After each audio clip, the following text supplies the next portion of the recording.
আসসালামু আলাইকুম। সবাই কেমন আছেন? আশা করছি অনেক ভালো আছেন। আজকে একটা নাস্তার রেসিপি দেখার জন্য সকলকে স্বাগত জানাচ্ছি। আশা করছি এই নাস্তার রেসিপিটি আপনাদের কাছে অনেক ভালো লাগবে। আর ভালো লাগলে লাইক, কমেন্ট, শেয়ার করতে ভুলবেন না। তাহলে চলুন মূল রেসিপিতে যাই। আমি এখানে 2 কাপ ময়দা নিয়ে নিলাম।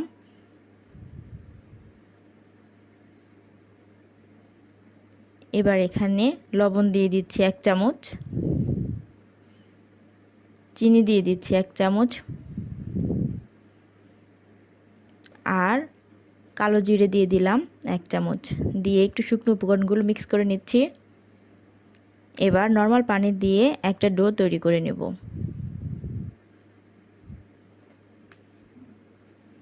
তুলনামূলক একটি শক্ত ডো তৈরি করে নিতে হবে।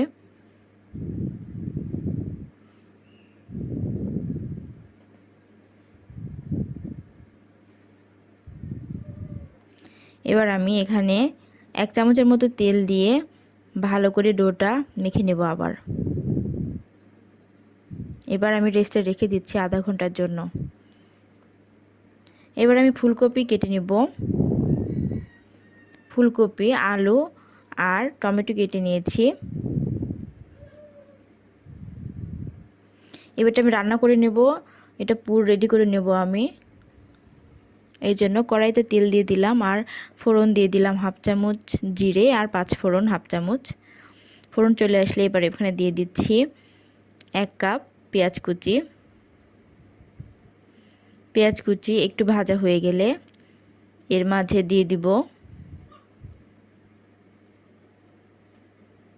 1/2 চামচ আদা বাটা এবং রসুন বাটা। একটু ভেজে নিচ্ছি।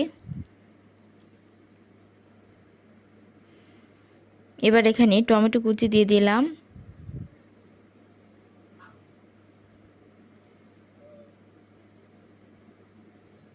এবার লবণ দিয়ে দিলাম পরিমাণ মতো। হলুদের গুঁড়ো দিলাম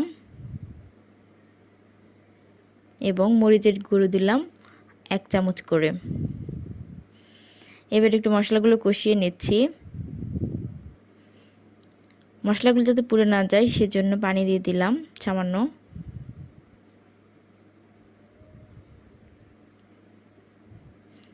মশলাগুলো 5 মিনিট কষানোর পরে এবারে সবজিগুলো অ্যাড করে দিচ্ছি এখানে।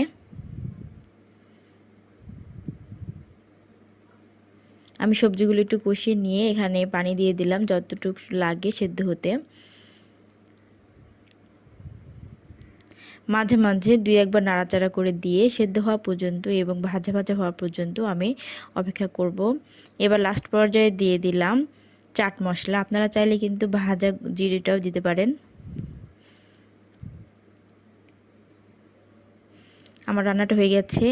এবার আমি নাস্তাটা তৈরি করব। এজন্য একটু আটা নিয়ে আমি রুটি করে নিচ্ছি।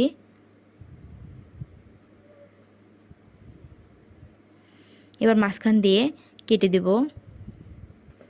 আমি আমার পছন্দ অনুযায়ী শেপ তৈরি করে নিচ্ছি। আপনারা চাইলে কিন্তু সিঙ্গারার শেপটা দিতে পারেন অথবা নিজের পছন্দ অনুযায়ী ডিজাইন করতে পারেন। আমি প্রথমে পানি লাগিয়ে নিচ্ছি। এতে করে একটার সঙ্গে আরেকটা ভালো মতো লেগে যাবে, সেট হবে ভালো মতো।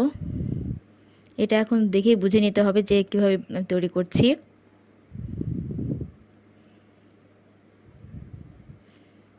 এরকম হাতের মুঠোর মধ্যে নিয়ে আমি এখানে চারপাশে পানি লাগিয়ে দিলাম, এতে করে সিল করতে সুবিধা হবে। এবার এর মাঝে পুরটা দিয়ে দিলাম। পুরটা দিয়ে এখন মুখটা আটকিয়ে দিচ্ছি।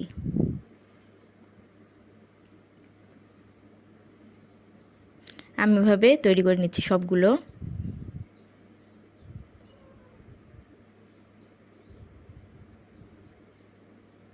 এবার এগুলো ভাজতে চলে যাব।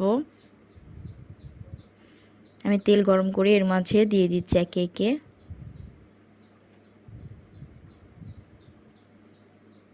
এগুলো আমি গোল্ডেন ব্রাউন কালার করে ভেজে নেব।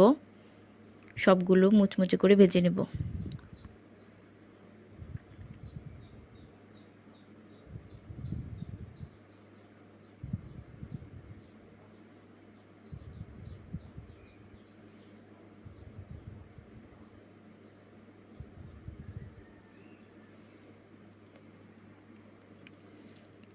এরকম ব্রাউন কালার, একবারে গাঢ় ব্রাউন কালার করে আমি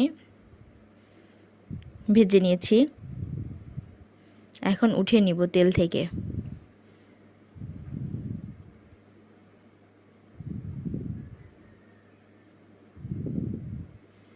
রেডি হয়ে গেল আমার খাস্তা নাস্তাটি। আশা করছি অনেক ভালো লেগেছে, বাসায় ট্রাই করবেন আর জানাবেন কেমন হয়েছে। আর শেষ পর্যন্ত দেখার জন্য সকলকে অসংখ্য ধন্যবাদ। সবাইকে আসসালামু আলাইকুম।